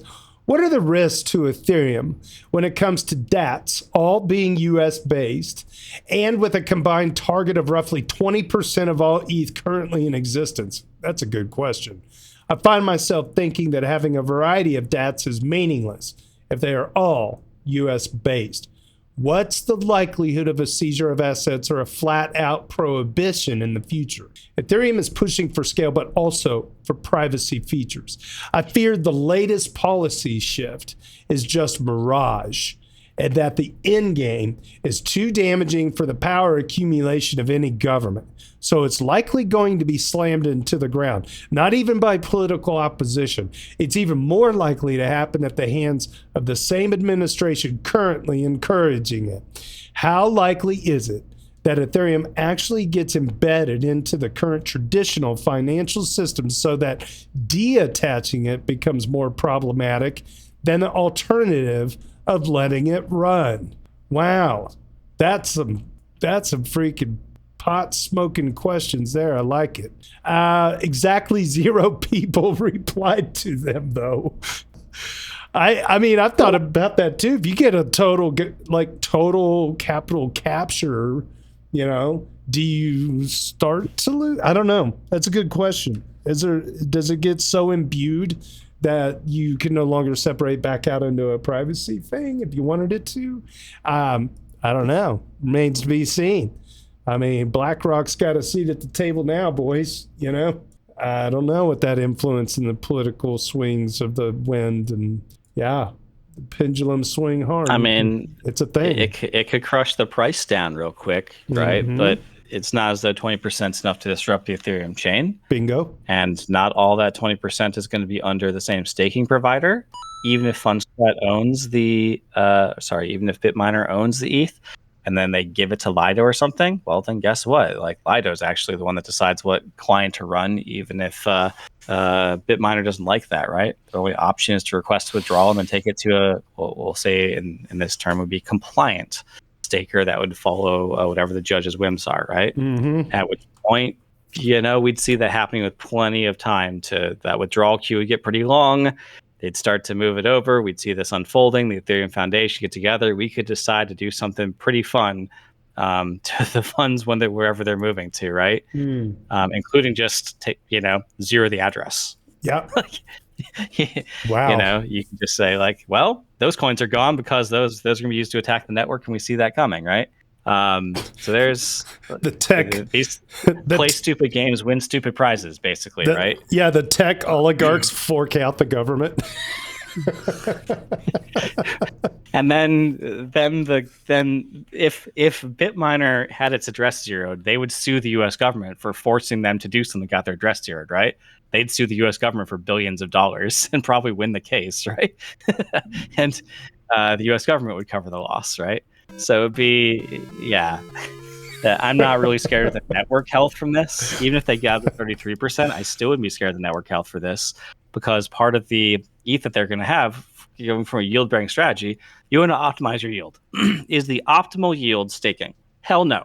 In no sense. At any point since the merge has happened, has the optimal yield been staking, right? Yeah. The optimal yield is stupid games with liquidity leverage using Gearbox and stuff, right? Like, that's how you get the most yield on your ETH. You're taking increased risks and you're getting increased yield, right? You're doing, like, for a long time, you got more yield on carry trades, basically on the delta between the ETH lend rate on Aave and the staking rate. So you could get like a 2% per loop on 7 loops and make like over 10% APR, right? That type of stuff is where the increased yield is. So if they have a fiduciary obligation to their shareholders, and they say they've got like a DeFi expert on chain, they're not going to yeet all the ETH into staking anyway. They're going to, and you listen to Tom Lee, he says himself, he's going to play kingmaker of the best DeFi protocols and use the ETH in their reserve to basically argue for better rates or special treatment, or basically play mafia with billions of dollars, right? Right. And that means he's not going to be staking it. So that can't really affect the chain health. Being forced to dump it, of course, would do terrible things with the price. We'd see another bear market. But like, Ethereum's going to chug right along. That's true. I'm not worried about the DApp being under any particular jurisdiction. Even if they got up to 30%, it's still spread among multiple DATs. Yeah, there's a power law in there, but it'll still be spread amongst multiple DATs. And even if it's under a DAT, even if it's staked, the staking provider has choice there, right? Rocket Pool is not going to like bow to a judge's whims, even if the ETH that's being owned there is from, Tom Lee, right? So it's I'm not overly worried about this at this level. Certainly, even if they doubled their target, which they're nowhere close to their target, I still wouldn't be particularly worried. I think it's going to, in the same way that we sometimes see Justin Sun do whale games on Ethereum, where they do some clever thing to like liquidate a bunch of longs over here, liquidate a curb founder over there or something, right? He sometimes throws around a lot of money on chain in order to do plays you can only do if you have a lot of money. Right. I think we'll see Tommy Lee eventually start to do similar things on ETH. And frankly, it's transparent. I'm all for it. Let's bring on the whale games. Let's go. Yeah, bring them free on. Market, right? Literally, it's a permissionless chain. It's credibly neutral. It's not going to stop you for doing stuff that basically anyone can do. Like, you want to do stuff with a lot of money? Well, I got a flash loan for you for some things, right? It's all possible. The great thing about Ethereum is it democratizes access to all this stuff. That's right? Fact. We can all see what you're doing, and you can all basically, if you can source the money, do all the same things. Anyone can. Anyone can play. Be smart. I like it. Fatality. This is Sparta! All right. Tom S. Mack reports on incredibly bullish on-chain signals, and then LogrisTheBard elaborates on the bullish signals. Duder number 2, Tom S. Mack writes, just remarkable bullish signals between 55,000 and 400,000 daily ETH leaving the exchanges and into self-custody on a daily basis, followed by Whales wallets selling BTC and then buying ETH is perhaps the most bullish signals that I've ever seen since the 1.5 to 1.7 bottom. What does that mean? 1,500 to 1,700 bottom, or $1.50, $1.70? No, he forgot a K. Don't worry. Okay, good. And I've been doing this for a very long time. Financial institutions, both American and foreign, are stacking at incredible speed. You're not going to want to miss this. And Logri replies, accumulation signals have been flashing everywhere for months. Boom, boom, boom. And he has a link to a video from 18 days ago. It's a bull video. I remember this. Yeah. We read this. You read this one already. Yeah. Got it. They've been flashing everywhere for months. Retail wallet share has been falling while whale wallet share has been accumulating at a massive rate. Exchange reserves are plummeting, and DATs have been grabbing all they can before their MNAV runs out of fuel. I do expect we'll see some debt offerings soon where they can feed the corporate bond payments using ETH yields. If it works for MicroStrategy, where BTC has 0 yield, I see little reason it shouldn't work for ETH with an inherent 2.5% yield. If the DXY wants to take another leg down and Powell lowers rates, that will make this even more favorable for whichever DAT wants to try it. I just saw in the news, I think it was Fidelity or somebody's getting ready to start staking. They were playing. Yeah. Well, was it Fidelity? Well, ETH Wave. We were talking about accumulation signals. You got some ETH. You got some chain data. What are your favorite accumulation signals? One that I quite like is there's a strong correlation between application revenue. So if you search app in the search on the top right, search app, and it'll be the double P, top result. Great setup, Logri. Perfect. Yeah, thanks very much. Probably just so at the top right is a check button, and if you just double click it, top right of the chain list. My bad. So top right of the chain list. Oh, right here. Got it. Okay. Double click that. Cool. Actually, it'd be easier to take you to the ecosystem page. Sorry. Ecosystems page is easiest. So top left, yeah. Okay. And then scroll down. Application revenues of that first chart there.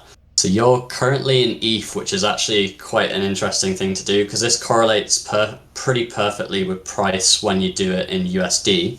But when you move it to ETH, it takes out the effect of ETH price affecting things like things like that. So this is quite an interesting indicator. So what the applications are actually doing, irrespective of ETH price change, and is influenced by volatility, so it's going to spike when there's a big volatility change in price, but when it's put to the ETH, it's quite an interesting way to view it. Does that make sense? Yeah.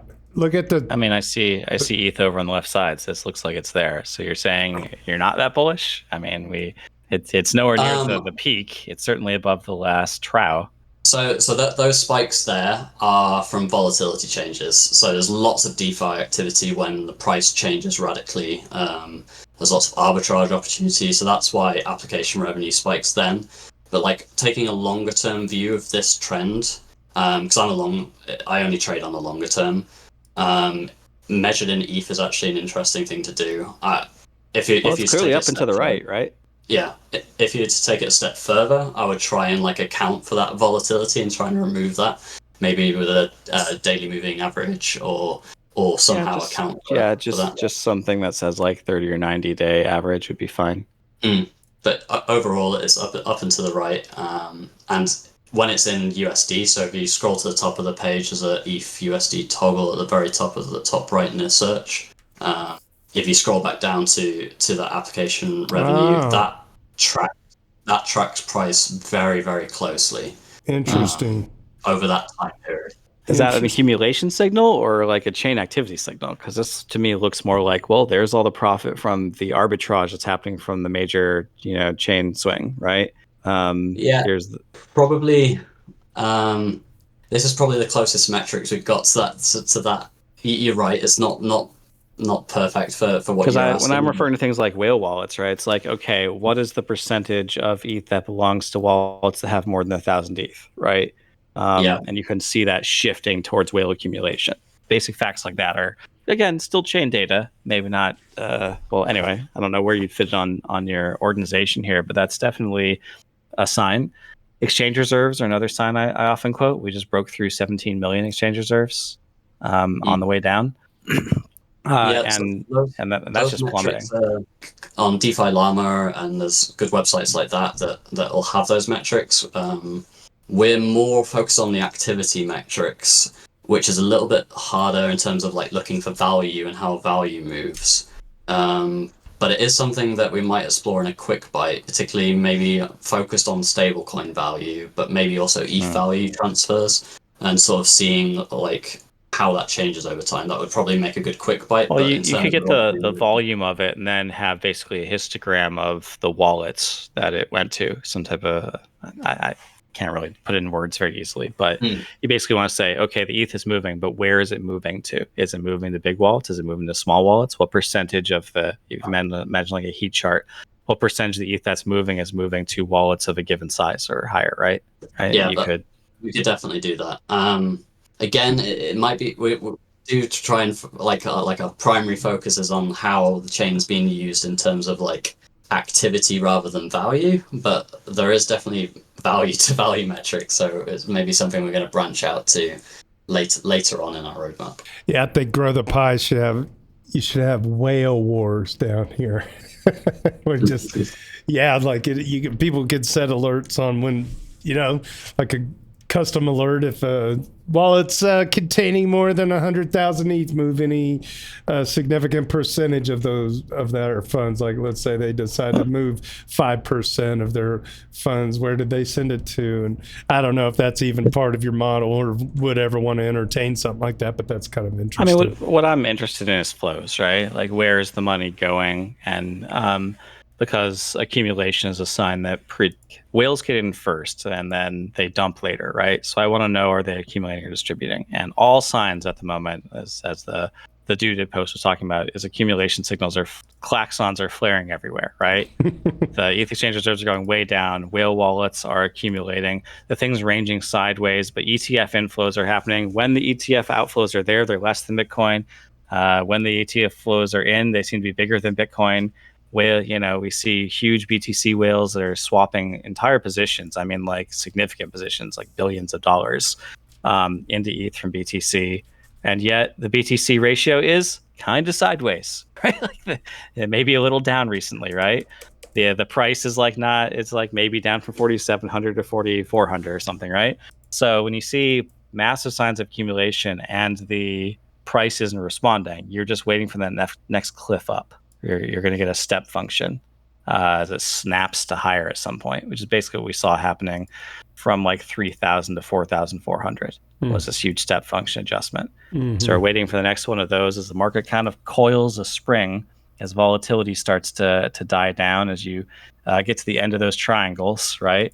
It's all just showing that like, okay, what can we use to predict what the direction is when we snap out of that range, right? That wedge.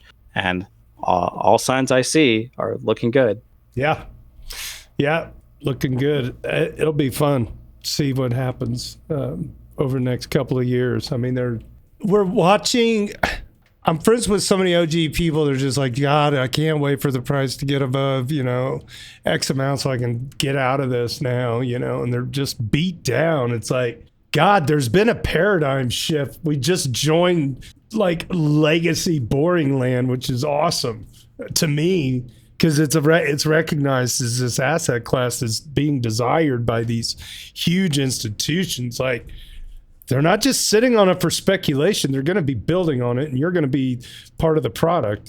So might as well have a piece of the, hate to use the pun, pie. Yeah, but But that's all like adoption chain usage stuff. Sure. Like the price is a matter of token flows. Yeah. Do companies have to buy ETH in droves in order to build a payments rail on it? No. Right?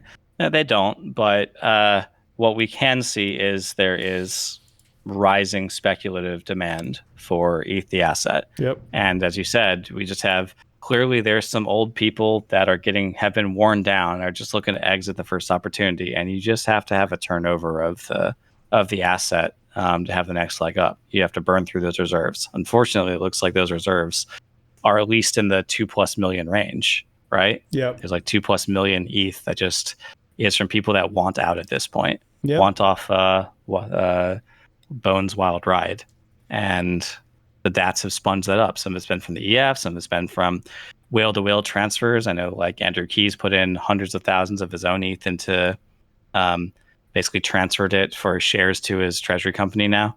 So that looks like he managed to offload a bunch of his own ETH for lots of money. Mm-hmm. That type of stuff, right, has happened. But also there's clearly, if it was just that, you wouldn't see the exchange reserves plummeting. We've been falling at like 1.5 to 1.0 million ETH per month. You just can't do that for 4 years. Like, there isn't enough ETH, right, to support that kind of rate. So I don't know when it'll start to when it'll start to plateau the rate at which ETH is falling. But even regardless of the MNAVs collapsing and the lower buy rate of the DATs, we are still seeing exchange reserves dropping and whales accumulating. Yeah. And like Bitcoin whales swapping over. It's exciting. I'm here for it. I love it. All right. Thank you. User Fiberpunk 2077 keeps us in the loop on agentic payment standards, and the user Rhythm of ETH thinks that Google's agents payments protocol is a big deal. Fiberpunk 2077 for this week is a Deuter number 21. They write, a month ago, the Ethereum Foundation X account posted a thread on agentic payments using crypto via the X402 payment required standard, developed as an open standard by Coinbase. Today, Google released the Agent Payments Protocol, or AP2, open standard for broader agentic payments. But it includes X402 as an extension for crypto payments. Coinbase and the Ethereum Foundation were collaborators for the new standard. And there's a link to cloud.google.com's blog. User Rhythm of ETH replies, I low-key think that Google is spearheading the AP2 agents payment protocol with contributions of the EF and Coinbase is a big deal. There's a decent chance that Google might convince financial institutions to leverage their GCUL L1 chain instead of Ethereum with the promise of better liquidity and performance down the line. Interesting. Well, I'm wondering how many will fail for the counterparty risk trap and the compatibility issues with other blockchains. GCUL is not EVM. Google is making it difficult to anticipate these problems by pushing public standards like AP2, promising blockchain interoperability with businesses at the app layer. The EF is a contributor to said standards, and I'm left wondering what will happen in this particular front.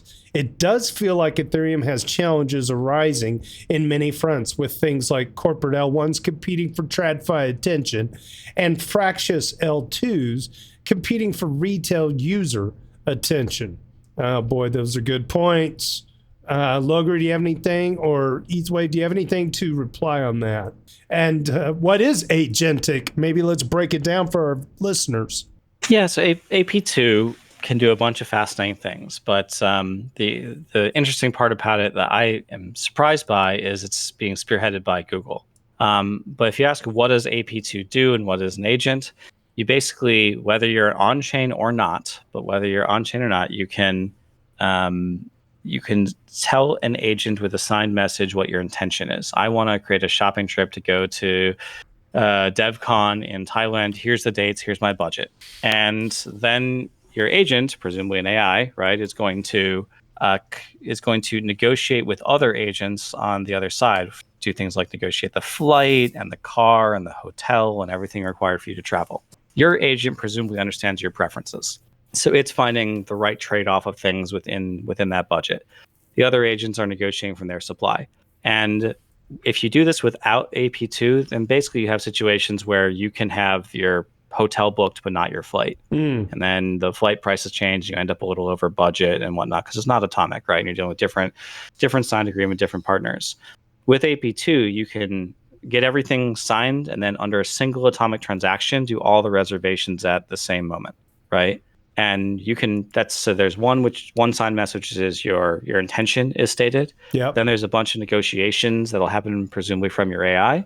And then a final signature is basically the transaction of money, the actual atomic execution of all the signed or all the negotiated contracts from your agent. So it's for agent to agent coordination over transactions and a final payment layer, right? Signaled by a user intent. Now, Google can support this off-chain. There's an X402 standard, which is basically an old HTTP code that no one used that basically says like payment required, right? And the reply on that is how much payment is required. So if you want to access a resource online, you can ask for payment using the old HTTP standard. This is kind of an equivalent, but it's coming from the other side saying, rather than you saying how much payment you want, I'm saying how much I'm willing to spend and what I want, right? And then your agent will go and negotiate all the contracts, maybe with something like X402 down the line, right? But it's a great sign that Google is getting interested in agentic solutions. And there is a bright promise for agentic solutions on the Ethereum chain, not least of which because all authorization Web2 systems generally uses identity systems that require, like Google's going to say who you are, right? Right. My agent has no legal standing. It can't have a bank account. It can't sign a legal transaction. To the degree that it signs something, it's using my credential, my JWT, which is fraud, right? So there's not a real legal path to have an agent interact with the TradFi bank account systems because it's going to have a JWT from a user impersonated identity. And that is bad, right?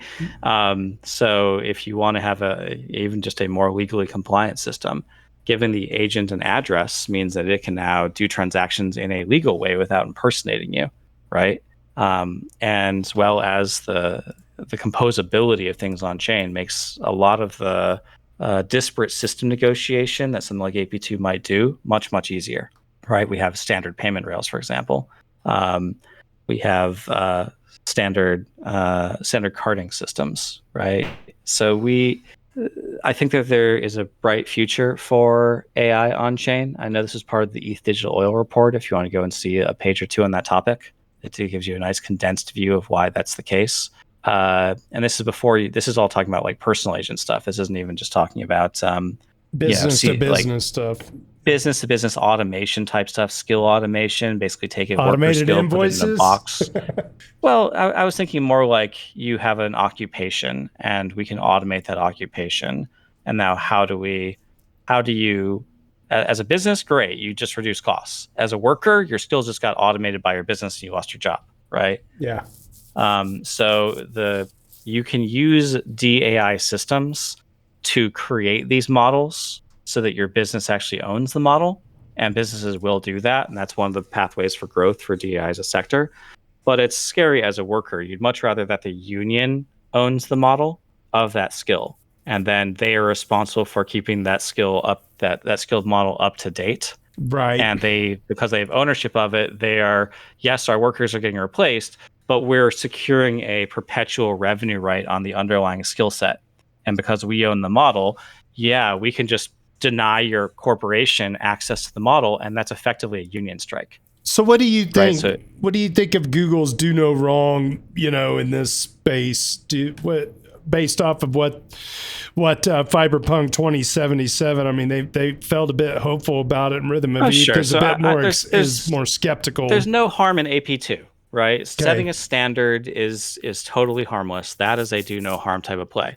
But Google Gemini's really, OpenAI, Meta with Grok, XAI, they're all have the same sort of goal, which is to acquire the skill and aptitude of all informatics in the world and put it under their agent systems, that you become addicted as companies on that skill automation, whether it's programming, whether it's writing, whether it's graphic design, whether it's medicine, right?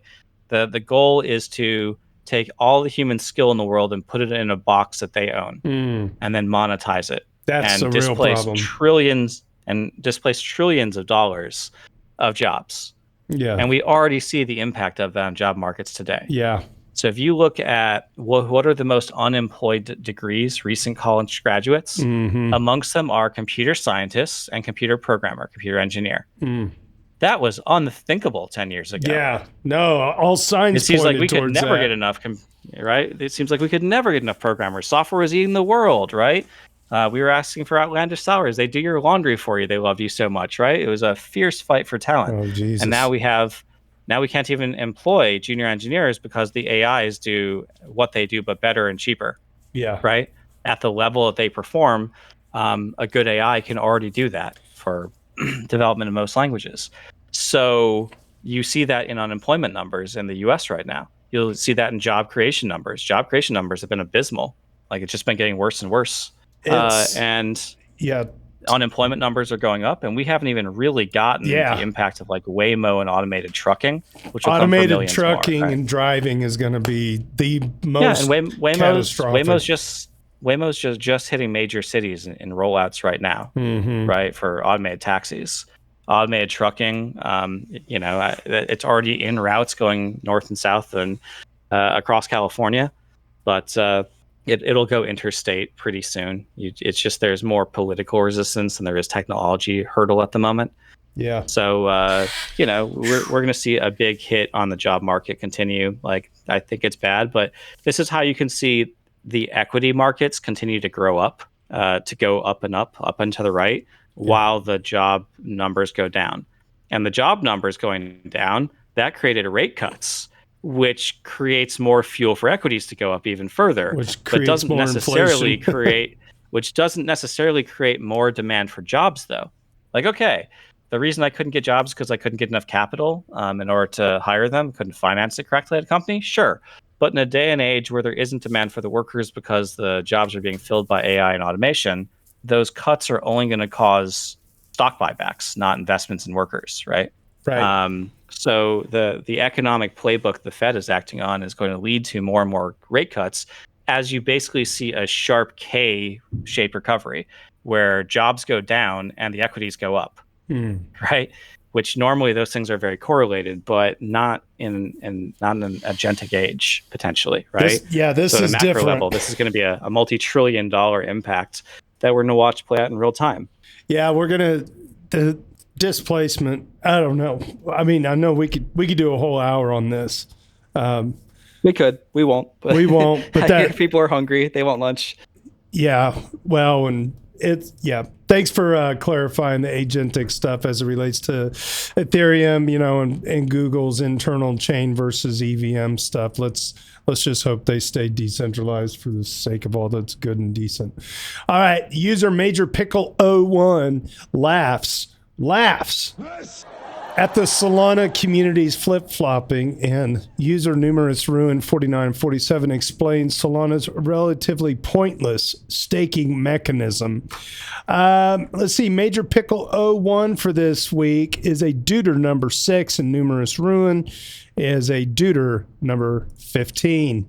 All right, Major Pickle writes, it's very funny seeing Solana peeps flip-flop constantly on narratives. First, fees are too high. Then Solana is better because it generated more fees. Now I've seen someone post Solana has more staked market cap with ETH. Then totally post this. And then it's a X link, and it says WW3 economic security has been achieved internally. Sol just flipped ETH and staking market cap. Here we go. Bro, your entire community spent years saying economic security is a meme, and ETH has wasted capital. Enjoy a 63% stake rate at 8% inflation, LMAO. User Numerous Ruin replies, apparently nothing. It's risk-free staking. According to Vivek Ramanu from Vivek Ventures, reminder that this Alt L1 has no slashing.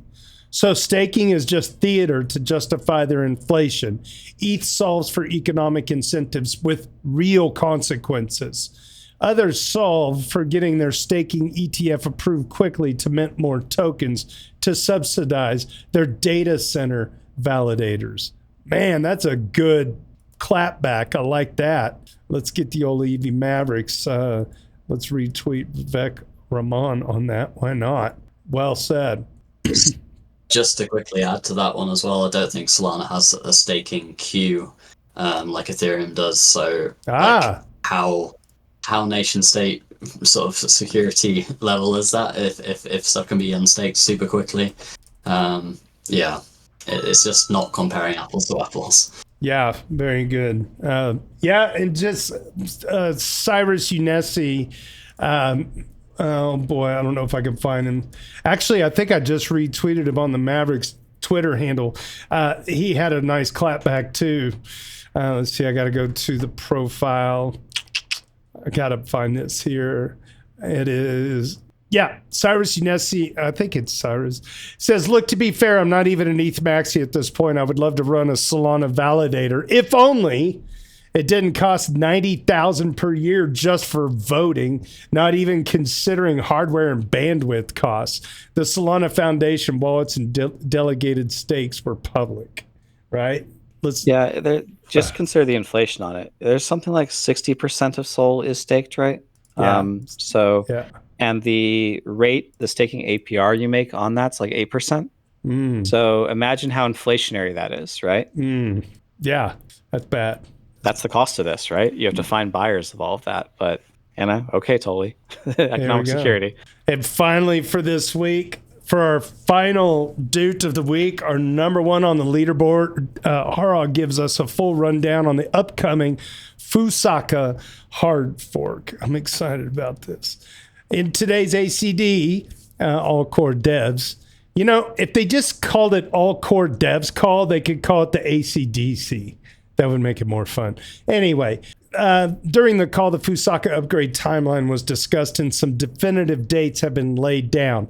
On Monday, there will be a code freeze for clients. Next Thursday, the 25th, client versions will be released with testnet upgrade times in the code.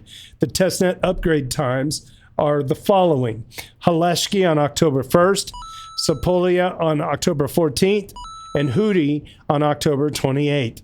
Any of the upgrades will be on pause if an issue is encountered in one of the previous testnet upgrades. It looks like ETH Wave took off. ETH Wave from Grow the Pie, everybody. Thanks so much for hanging out with us today. The upgrade itself will not increase the number of blobs. These are now special upgrades, BPO forks, which is blob parameter only forks, which automatically come 1 week, so BPO 1, and 2 weeks, BPO 2, after each network upgrade has upgraded to Fusaka. Currently, there is a target of 6 blobs at a maximum of 9 blobs per block. Let's see, BPO 1 will increase to 10 of 15 as target versus max, and BPO 2, which is 14 to 21, target versus max. Further increases are not yet scheduled and will be done once the network and clients have settled down, children, and optimized for the now different workload and bandwidths. Okay. Theoretically, Fusaka should allow for a target of 48 blobs per block. Plenty of room for rollups to grow. The mainnet upgrade has not been explicitly discussed, but according to their own agreed upon upgrade timing, mainnet should come end of November, beginning of December. It's going to be a white Christmas. In short, we most probably get the Fusaka upgrade this year, and this will bring a 2.3 times increase in blob space within a few weeks after the upgrade, as well as a minimum price paid for these blobs. And Harag leaves us with a final update. There is now a more detailed document with the proposed upgrade epochs and times. The document also has a tentative mainnet upgrade date, but this has not been agreed upon yet and should only be taken as a suggestion for discussion after the last testnet upgrades. Thank you so much to Harag. All right, gentlemen and lady, that's it for this week's live stream. Thanks so much for subbing and smashing the bells out there on X, Twitch, YouTube, or LinkedIn, where my mom hangs out. Stick around after the live stream because we continue the party in the hotel lobby on Discord for a bonus hour of popcorn. It's a fun place to let loose when the parents aren't watching on YouTube. Hi, Mom. On behalf of our Ethereum and the EV Mavericks DAO, my name is JT. Cheers and big hugs from Kansas City. Booyah. That was a good one. Thank you so much, Grow the Pie. Cheers. Thank you so much to Haro. All right, gentlemen and lady, that's it for this week's live stream. Thanks so much for subbing and smashing the bells out there on X, Twitch, YouTube, or LinkedIn, where my mom hangs out. Stick around after the live stream because we continue the party in the hotel lobby on Discord for a bonus hour of popcorn. It's a fun place to let loose when the parents aren't watching on YouTube. Hi, Mom. On behalf of our Ethereum and the EV Mavericks DAO, my name is JT. Cheers and big hugs from Kansas City. Booyah. That was a good one. Thank you so much, Grow the Pie. Cheers.